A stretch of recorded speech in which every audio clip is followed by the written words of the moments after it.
زندگی کے آخری ایام کا آغاز ہوتا ہے. ایک دن یوں آتا ہے کہ اللہ کے نبی صلی اللہ علیہ وسلم اپنی زندگی کے آخری 13واں دن 13th ڈے بقیع قبرستان کو ایک تدفین کے لیے جاتے ہیں, اور تدفین سے اللہ کے نبی صلی اللہ علیہ وسلم جب پلٹ کر اپنے گھر کی طرف آتے تو اللہ کے نبی صلی اللہ علیہ وسلم کے سر میں شدت کا درد شروع ہو گیا, اور آپ صلی اللہ علیہ وسلم مجبور ہو کر اپنے سر پر کس کر پٹی باندھ لی تاکہ درد کی کمی محسوس ہوتی جائے. زندگی کا آخری 13واں دن اللہ کے نبی صلی اللہ علیہ وسلم نے ازواج مطہرات کے گھر پہنچے, پورے انصاف کے ساتھ بیویوں کے درمیان حق ادا کرتے, پورے انصاف کے ساتھ صحابہ میں ادا کرتے, پورے انصاف کے ساتھ ہر مسلمان مرد اور عورت کا حق ادا کرتے, رسالت کا حق ادا کر دیا گیا, دین کا حق ادا کر دیا گیا, پیغام لوگوں تک پہنچا دیا گیا. کفار کے ساتھ اس نے سلوک کیا, اپنوں کے ساتھ اس نے سلوک کیا, مسلمانوں کے ساتھ اس نے سلوک کیا. طبیعت میں بگاڑ شروع ہوتا گیا, حتیٰ کہ اللہ کے نبی صلی اللہ علیہ وسلم کی زندگی کا آخری ہفتے کا آغاز ہوتا ہے کہ آپ صلی اللہ علیہ وسلم کی سر کی شدت اتنی بڑھتی جاتی کہ اللہ کے نبی صلی اللہ علیہ وسلم پر غشی طاری ہونا شروع ہوتی, اور آپ صلی اللہ علیہ وسلم زمین پر بے ہوش ہو کر گر جاتے.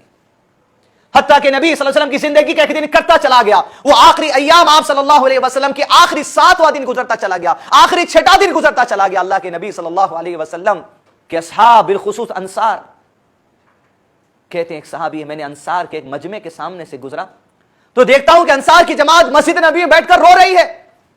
میں نے پوچھا کیا وجہ ہے آج یہ آنسو بہانے کی؟ تو انصار نے کہا ہمیں اللہ کے نبی صلی اللہ علیہ وسلم کی مجلس سے یاد آتی ہے.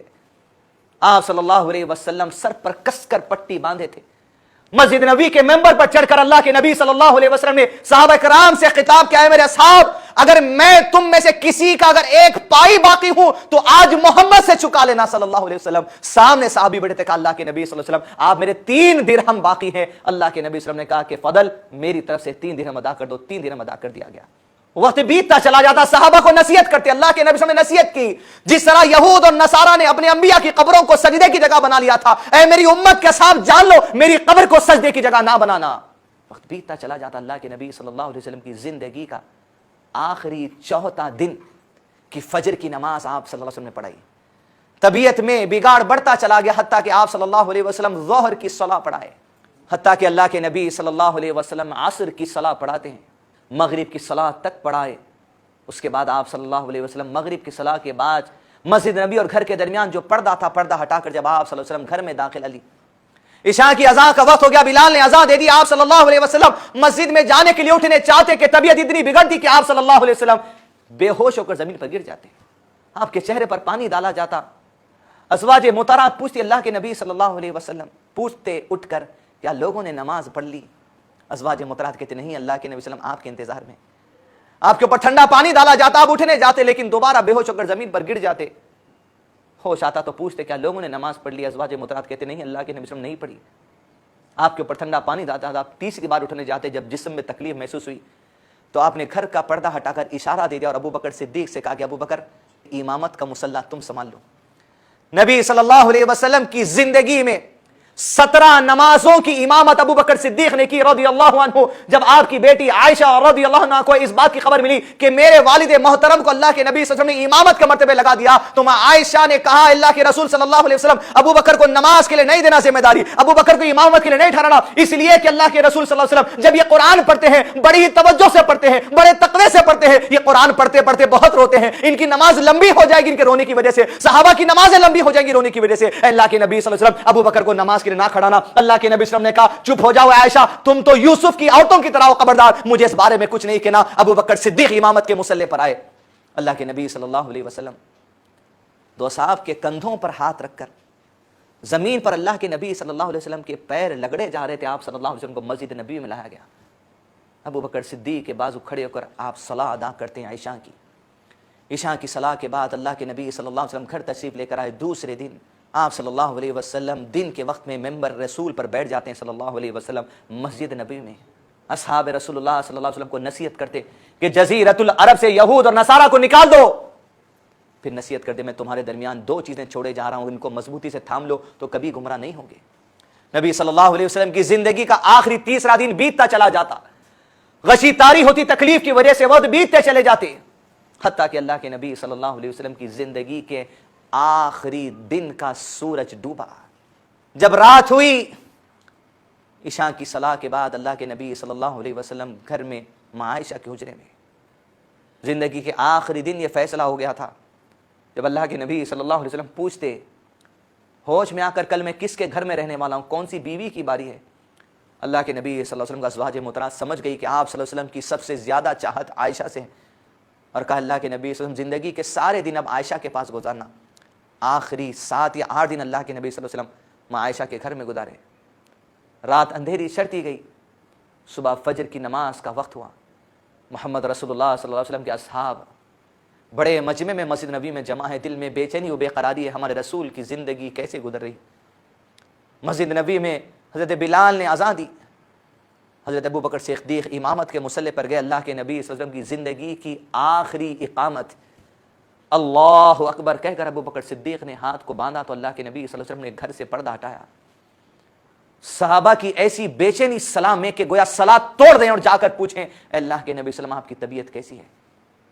ابو بکر صدیق ایڑی کے بل پیچھے ہٹنے لگے، شاید یہ سمجھ کر کہ اللہ کے نبی صلی اللہ علیہ وسلم اب امامت کے لیے آگے آئیں گے۔ آپ صلی اللہ علیہ وسلم نے اشارہ کر دیا کہ ابو بکر صلاۃ کو قائم رکھو۔ آپ نے پردہ ہٹایا۔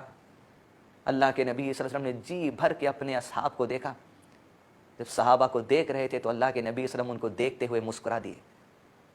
شاید اللہ کے نبی صلی اللہ علیہ وسلم کو صحابہ کی وہ بدر کی قربانیاں یاد آ گئی، وعود کی وادی میں حمزہ کا کلیجہ چیرنا یاد آ گیا، ان کے گھر سے نکالے جانے کے وہ ہجرت کے سفر یاد آ گئے، تبوک کا منظر یاد آیا، احزاب کا منظر یاد آیا، جہاں صحابہ اپنی بھوک مٹانے کے لیے اپنے پیٹوں پر پتھر بن لیتے تھے۔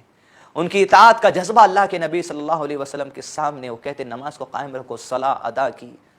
یہ زندگی کی آخری صلاۃ اللہ کے نبی صلی اللہ علیہ وسلم نے پڑھی۔ اب اس کے بعد کوئی دوسری صلاۃ اللہ کے نبی صلی اللہ علیہ وسلم پر فرض ہی نہیں ہوئی۔ فجر کی صلاۃ کے بعد آپ اپنے حجرہ تشریف لے گئے۔ یہ حجرہ میں عائشہ رضی اللہ عنہا کا حجرہ تھا۔ ماں عائشہ کہتی میں خوش نصیب ہوں کہ میری باری کا دن تھا۔ فجر کی نماز کے بعد اللہ کے نبی صلی اللہ علیہ وسلم میرے سینے کو ٹیک لگائے بیٹھے۔ نبی صلی اللہ علیہ وسلم کے سامنے پانی کا پیالہ رکھ دیا گیا۔ آپ صلی اللہ علیہ وسلم پانی کے پیالے میں ہاتھ ڈباتے اپنے چہرے پر ملتے جاتے، کہتے لا الہ الا اللہ، اللہ کے سوا کوئی معبود نہیں، یقیناً موت کے وقت بڑی سختیاں ہیں۔ یہ دعا کرتے پانی کے پیالے میں ہاتھ بھگوتے جاتے، اپنے چہرے پر ملتے جاتے، کہتے اے میرے اللہ موت کے وقت کی سختیوں سے نکلنے میں میرے لیے آسانی کرنا میرے رب۔ لمحات بیتتے چلے جاتے کہ اللہ کے نبی صلی اللہ علیہ وسلم ماں عائشہ کے سینے کو ٹیک لگا بیٹھے تھے۔ صحابی رسول صلی اللہ علیہ وسلم گھر میں مسواک کرتے ہوئے داخلہ لیے۔ آپ صلی اللہ علیہ وسلم نے کہا مجھے بھی مسواک کرنی ہے۔ ماں عائشہ اپنے دانت میں مسواک کو رکھ کے اس کو نرم کرتی ہیں اور اللہ کے نبی صلی اللہ علیہ وسلم کو مسواک دی جاتی اور آپ صلی اللہ علیہ وسلم بڑے اطمینان سے مسواک کرتے۔ وہ وقت بیتتا چلا گیا۔ ناظرین، اس سیریز کے اختتام پر نبی صلی اللہ علیہ وسلم کی بات کہتے ہیں کہ آپ صلی اللہ علیہ وسلم عائشہ کے سینے کو ٹیک لگائے تھے، آپ نے انگشت شہادت آسمان کی طرف کی، آپ نے اپنی آنکھوں کو اپنے گھر کی چھت کی طرف کیا، اپنے ہونٹوں کو ہلاتے چلے جاتے۔ ماں عائشہ رضی اللہ عنہا کو یہ فکر تھی یہ ہونٹ جو ہل رہے ہیں ان سے جو آخری نصیحت ملے وہ امت تک پہنچا دوں۔ آپ اپنی کانوں کو قریب لے جاتی۔ اللہ کے نبی صلی اللہ علیہ وسلم کہتے الصلاۃ الصلاۃ وما ملکت ایمانکم، نمازوں کی حفاظت کرو، نمازوں کی حفاظت کرو، اپنے ماں تحت جو غلام ہیں جو تمہارے لوگ ہیں ان کے ساتھ حسن سلوک کرنا۔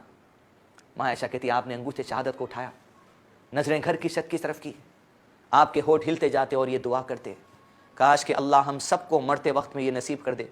اللہ کے رسول صلی اللہ علیہ وسلم کہتے اے اللہ مجھے بخش دے۔ عزیزان ملت سوچ کے دیکھیے تصور، جو نبی جس کے اگلے پچھلے سارے خطا معاف کر دیے کہ وہ اللہ کے نبی صلی اللہ علیہ وسلم اپنی زندگی کے آخری ایام میں کہتے رب اغفر لی، اے اللہ مجھے بخش دے، مجھ پر رحم کرنا میرے رب۔ رفیق اعلیٰ کی طرف میرے اللہ ان شہداء کے ساتھ، ان صدیقین کے ساتھ، ان صالحین کے ساتھ جس کے ساتھ تو نے رکھنے کا مجھے وعدہ کیا ہے، میرے اللہ ان کے ساتھ مجھے رکھنا۔ انگشت شہادت آسمان کی طرف ہے، آنکھیں گھر کی چھت کی طرف۔ ماں عائشہ کہتی میرے سینے کو ٹیک لگائے بیٹھے، فجر کی نماز کے بعد کا وقت ہے، مسواک کر کے منہ میں تازگی کی سانسیں ہیں۔ محمد رسول اللہ صلی اللہ علیہ وسلم نے جو ہاتھ کو اوپر کیا وہ لمحہ آ گیا کہ آپ صلی اللہ علیہ وسلم کی روح لے لی گئی، آپ نے ہاتھ کو نیچے چھوڑ دیا۔ جیسے ہاتھ نیچے آیا میں عائشہ رضی اللہ عنہا کہتی ہم سمجھ گئے کہ اللہ کے نبی صلی اللہ علیہ وسلم کی وفات عمل میں آ چکی ہے۔ گھر کے لوگوں میں صدمے کا عالم۔ فاطمہ روتے کہتی ہم جبرائیل کو ہمارے والد کی وفات کی خبر دیتے ہیں،